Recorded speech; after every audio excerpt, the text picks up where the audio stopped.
The term WACO stands for the Weaver Aircraft Company, which from 1919 to 1947 built 62 different models of planes, which meant it had more registered planes than any other manufacturing company at the time. WACO was named after Buck Weaver, who as a civilian trained military pilots in Texas in World War I. After the war, he became a barnstormer. In that association, he met two men named Clayton Bruckner and Sam Junkin at one of the events. Only one of the three people was really earning any money, and that was the pilot, Buck Weaver. So he said, okay, we're gonna have a factory, we're gonna have a company, and we're gonna name it Weaver Aircraft Company, WACO. So that's where WACO came from. Clayton and Sam had been friends growing up in Michigan and had worked at the Curtiss Aircraft Factory during World War I. After the war, they had lost their jobs at Curtiss as the production of the JN-4 aircraft had stopped. As they were traveling across Ohio, they stopped again with Buck in Lorain. With their combined knowledge, the three men decided that they could start their own aircraft company.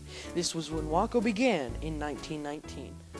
Buck and Sam and Clayton had somehow met each other at Curtiss. But anyway, there was a little town there that they were driving through, and they saw a sign, and the sign said, airplane rides, Buck Weaver, pilot. Well, they knew Buck, so this was their opportunity to do something. They stopped at the field and reinvigorated their acquaintances and got hired on by Buck as mechanics. WACO's first flyable plane design that was contributed to by all three of the men in the group was known as the Cootie. There is a replica made of the Cootie seen here in the museum.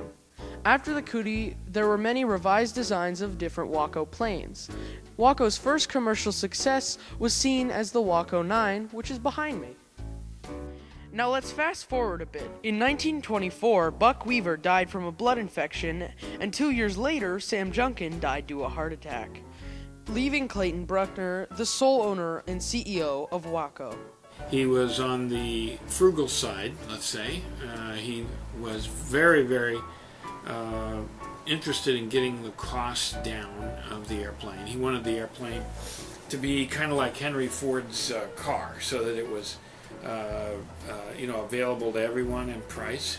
Bruckner was known for his entrepreneurship, but also for being opinionated and very frugal. The strange vehicle below me is known as the Bruckmobile. It was built because he refused to buy a car to transport him from his factory to his home. He made this car using airplane tires, a motorcycle engine, a WACO cabin model yoke, an old buggy frame, and a seat from an open cockpit plane. I went in the Navy at 17. And I worked at WACO before I was 17, so obviously I was 16. Now I don't remember whether I lied about my age or maybe it was during the war, so they took on 16 years. And my job at that time was to grind the ends of the wings. They came with a bow on them. The wingtip was rounded.